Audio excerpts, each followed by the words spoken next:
train de vous présenter ce que le président d'Addis a eu à faire après, avant, pendant et après les événements du 28 septembre. J'étais en train de parler de ce qu'il a fait sur le plan judiciaire. J'étais à la fin pour indiquer tout simplement que l'on ne pouvait pas lui reprocher d'avoir pas agi, d'abord parce qu'il n'était pas procureur, mais malgré cela, sur le plan de la médiation, il avait eu la volonté de mettre en place deux commissions, une commission d'enquête nationale et une commission d'enquête internationale. J'étais en train de vous dire qu'il résultait des discussions passées entre le CNDD à l'époque des faits, le gouvernement et les partis politiques, sous la bienveillance naturellement du médiateur en chef, qui était le président du Burkina Faso, Blaise Compaoré, que l'un des éléments des conclusions de cette première médiation était justement de mettre en place ces deux commissions, mais c'était surtout d'indiquer ou de dire, de suspendre toute arrestation, que ce soit dans le camp militaire ou que ce soit dans le camp civil, avant que la commission ne présente ses résultats. J'étais en train de vous dire, malheureusement, avant même que cette commission n'agisse, alors, le président d'Addis avait déjà fait l'objet d'une tentative d'assassinat, ce qui l'a éloigné du pays, ce qui ne pouvait donc pas lui permettre d'influencer les travaux de la commission au niveau national, puisque de toutes les façons, au niveau international, il ne pouvait même pas espérer. J'étais en train de vous dire, c'est donc de bonne foi qu'il avait fait, en plus de tout ce que j'avais déjà retracé, pour permettre justement que lumière soit faite dans cette affaire-là. C'est pour ça que je dis, les argumentations selon lesquelles il n'a posé aucun acte allant dans le sens d'une justice comme nous la connaissons aujourd'hui ne sont pas à considérer. Et l'exemple, c'est quoi? C'est qu'après lui, ceux qui sont venus pour assurer la transition, finir cette transition, alors même qu'eux-mêmes étaient déjà disposés contre lui, alors même qu'eux, ils étaient clairement en harmonie avec ce qui s'est passé quant à la planification, quant à l'organisation, quant à la coordination de ces massacres, eux, ils ne l'ont pas fait. Le général Sekouba Konaté ne l'a pas fait. Il ne l'a pas fait alors même qu'à ce moment-là, tous les éléments étaient encore là. Et parce que tous les éléments étaient encore là, tout était frais, il était possible bien sûr de le faire. Si c'est vraiment le président d'Addis qui faisait autant peur, il n'était plus là. Le deuxième élément, je disais, après le général Sekouba, le président Alpha Condé est arrivé pendant 11 ans, il n'a pas cherché à organiser ce procès. Ça veut dire quoi? Celui-là, le président d'Addis, qui n'a eu qu'un mois Et en l'espace de ce mois-là, il a posé tous les actes que je venais de citer.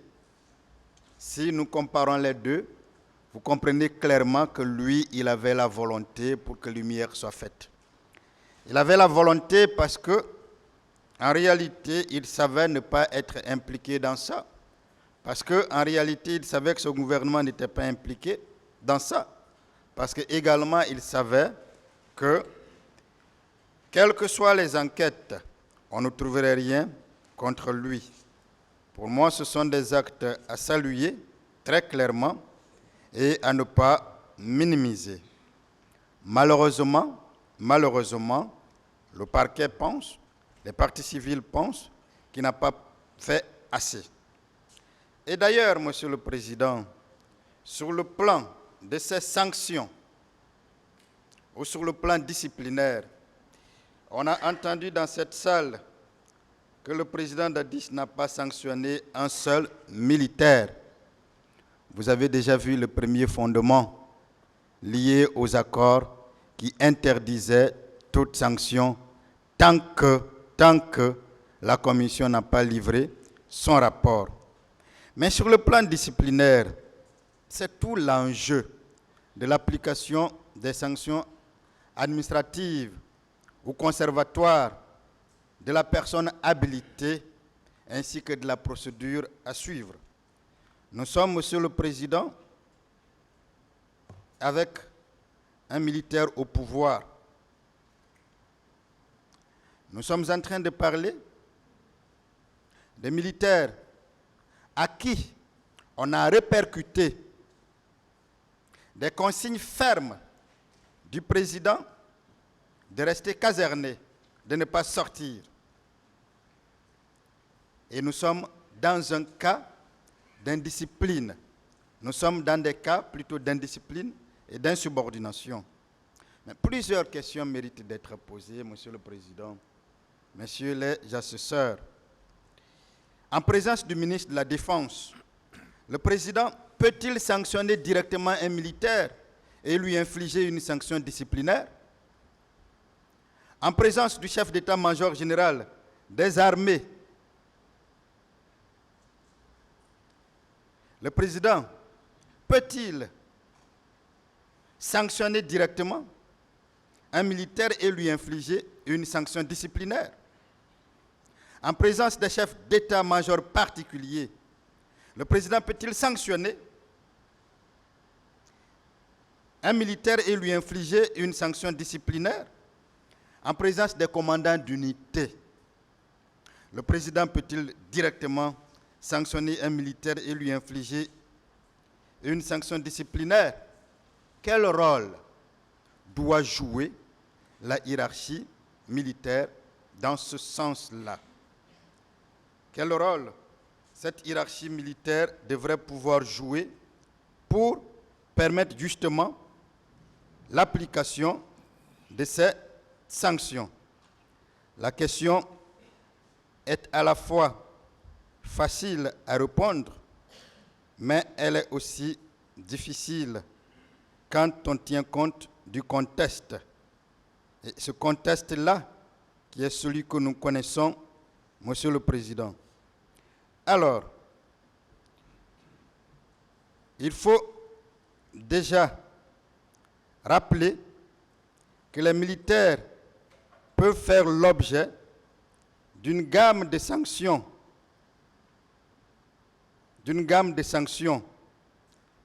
Et cette gamme de sanctions là doit provenir d'autorités clairement connues. Et ces sanctions-là, disciplinaires, sont soit fixées par le règlement de discipline générale, soit statutaires, parce que fixées par le statut général des militaires et le statut particulier du personnel militaire non officier, soit des sanctions professionnelles fixées par le statut des militaires, soit des sanctions pénales par le Code de la justice militaire ou le Code pénal de notre pays. Sur le dernier point, et c'est bien l'article 75 du Code militaire en ce qui concerne la discipline. Sur le dernier point, je n'en parle pas, c'est-à-dire sur le point lié aux sanctions pénales prévues par le Code de la justice militaire ou le Code pénal. C'est à la justice d'appliquer cela. C'est pour ça que de manière pédagogique, j'ai voulu que ce qu'il a fait sur le plan judiciaire vienne avant juste ce qui doit être fait sur le plan disciplinaire, puisque c'est là que l'on peut parler de sanctions. Donc, les sanctions pénales ne sont pas prises par le président, par le militaire, c'est à la justice de le faire. Mais avant d'aller avec les autres, il faut déjà considérer les types de sanctions pouvant être appliquées sur le militaire. Quand il s'agit d'un officier et d'un sous-officier, il y a un avertissement, une réprimande, une blâme, un arrêt simple, un arrêt de rigueur. Mais qui doit prendre de telles sanctions? Ce n'est pas le président du pays. Ce n'est pas le président du pays. C'est où le commandant d'unité,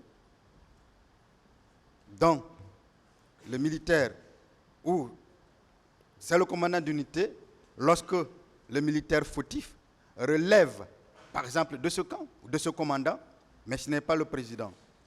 Ou c'est clairement le chef d'état-major particulier, quand ça va plus loin, ou c'est clairement le chef d'état-major, général des armées, ou c'est le ministre de la Défense.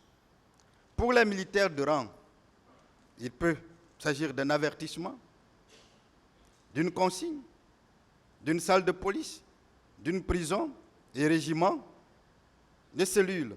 Ces sanctions ne peuvent pas non plus être appliquées par le président. À quel moment le président peut prendre une sanction? Le président ne peut se permettre de prendre une sanction contre un militaire que lorsque il y a eu une enquête au départ, lorsque des conclusions lui ont été présentées, lorsque toutes ces enquêtes-là ont été menées de la base au plus haut sommet et qu'on lui présente tout simplement un document. Mais en ce qui concerne une simple sanction, une mesure conservatoire, il appartient au ministre de la Défense de prendre. Ce n'est pas donc le président de prendre de telles sanctions. Déjà, il y a une entente entre les partis politiques, entre le CNDD, entre toutes les composantes de la société, sous la houlette du médiateur Blaise Compaoré, qui interdit à toutes les parties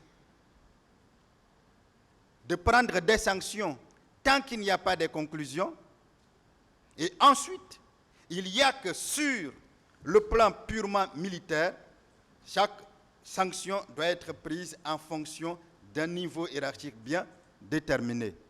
Un président de la République peut peut-être être amené à revoquer ou à radier par décret. Nous le vivons tous les jours. Mais s'agissant des sanctions disciplinaires, des mesures conservatoires, il ne s'agit pas, ce n'est pas cela le travail du président. C'est pour ça qu'on ne peut pas imputer au président Dadis le défaut d'avoir pris une sanction. Quand bien même que s'il l'avait fait, il aurait tout simplement violé les règles les plus élémentaires.